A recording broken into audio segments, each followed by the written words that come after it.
Thank you very much for inviting me to this lovely presentation. I'm going to be talking about sustainability, connecting the rural and learning initiatives. And my name is Leonie Wheeler, and I'm the honorary CEO of the Australian Learning Communities Network. We always acknowledge the traditional owners of the lands from which we come today, and I'm from the Wurundjeri Wurrung people of the Kulin Nation, that is in Melbourne, and I respect their elders, past, present and emerging. Today I'm going to introduce you to the Australian Learning Communities Network, highlighting our rural and urban links. I'm going to focus on case studies of our library members who have an increasingly important community strengthening role, and one case study from a rural New South Wales wider learning region. First of all, the Australian Learning Community Network is a national network of lifelong learning practitioners building sustainable learning communities using learning as a key element. We were formed in 2001, and historically our members have had both rural and city constituents. And we followed early on a learning community of place model. You'll see on the map that we have members in most states of Australia, very heavily concentrated in the lower part of Eastern Australia and Victoria, which is not surprising because that's where we historically grew from. We have four of the UNESCO Learning Cities as our members, and we also have members, for example, Wyndham, which is one of the fastest growing municipalities in the country, 270,000 people, and also then we have rural in Tasmania at the island at the very bottom, 8,000 people in Circular Head, and Gwydir at the very top, which I'm going to talk about, or in New South Wales, which has 5,000 people. Now, part two of this presentation is just going to take you through some examples, and this is from the city of Canning in Western Australia. We did say that even though Western Australia and Perth is a large municipal city, we know that we can have connection to rural people, and we know that our Aboriginal people have had a deep connection to country that have occupied and cared for our environment for at least 60,000 years. And this is one example. It's the Cultural Ambassador Program within the city of Canning, and you'll see in the picture a Noongar man introducing people from 15 different cultures to the land. They have a smoking ceremony before they go out on the river on a dragon boat, which is part of Chinese culture. So this is a way of learning from one another. The next slide is from Wyndham City Council in Victoria, and it's a learning strategy. Now, there are about 4 or 5 of our cities that have detailed learning strategies, which are part of a detailed community engagement process. And as that, they come up with strategies that are going to last about 4 or 5 years with detailed action plans. And in the references, I've put also strategies from Tamworth and Ballarat as examples of more regional cities. One of these strategies can be learning festivals, and we recently had very successful learning festivals both in Wyndham and the neighbouring city of Melton. And I've put up examples here of those that of programs that concentrated on sustainability and connecting to the land, as we can see with Deep River Time in Wyndham, and also in Melton, where we can see a business of rural Melton and urban in Samoa, and beekeeping. Now, the city of Ballarat supports several small rural town skirts on the outskirts of the city, and also belongs to a large, broader network of the Central Highland Library. So the borrowers can borrow from quite extensively across the location.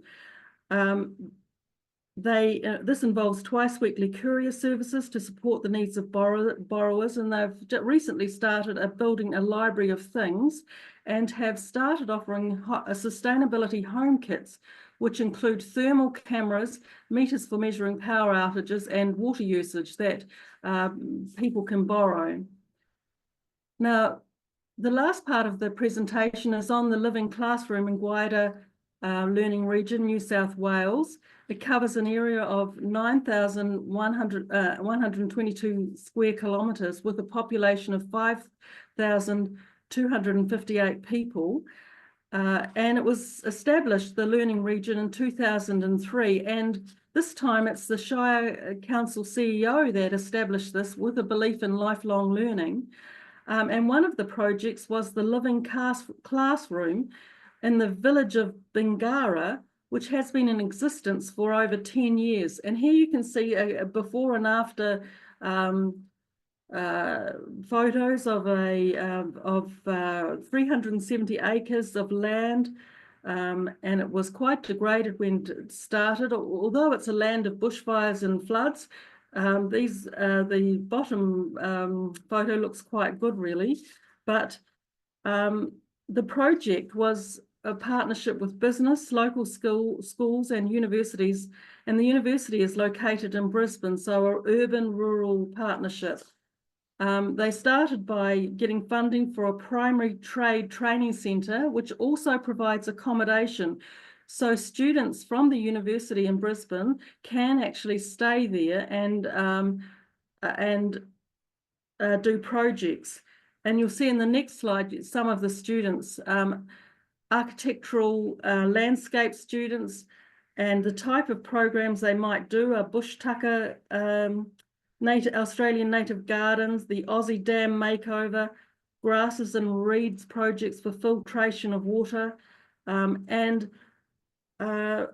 also over the 10 years, the site now has regular visitors from schools and residents, and they can learn about carbon capture and storage, more regenerative agricultural practices, food miles, and nutrition. And the CEO now tells me that the researcher from the Queensland University of Technology is resident on the site. So I've written quite extensively about that, Max and I have, so you can read that in our references. And I hope I got through in the time allocated, but thank you very much for letting me speak today. And in conclusion, the CN is a small network, but growing. It provides a capacity strengthening institutional framework to give access to theories, informations, and strategies about the concept and context of learning communities and learning cities. Thank you. Wonderful. And thank you, Leonie. I know that I want to clap in person and I want to clap on our screen as well. So thank you so much. We actually have a few minutes. Do we have some questions about all of that incredible information that we just heard about the initiatives happening down under? Annalisa, would you like, and you can put your questions again specifically to Leonie in the chat, or you're welcome to raise your hand. Annalisa? I'm just curious about how long this has been in the works and what was the impetus for starting the Australian Learning Communities Network? We formed in 2001, and if anyone has that knowledge, there was a sort of a learning cities, learning communities movement then, originating from the UK and Canada. And I don't know whether you know of the work of Dr. Ron Farris and people like David McNulty. Dr. Ron Farris came from Canada, and he did a lot of work on learning communities of place with especially with Indigenous communities in British Columbia. And when I did my doctorate, I happened to be very privilege to go and visit him and look at some of those communities. And also the UK, we're very influenced by the UK and the partnership process by Cara and Ranson, and also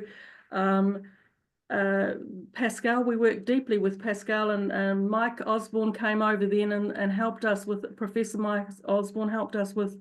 So we've been going since 2001 and before then, and we had a lot more impetus at the beginning, a lot more members, but as then UNESCO took over with its Learning City framework, we adopted those features because they apply equally to city and rural communities.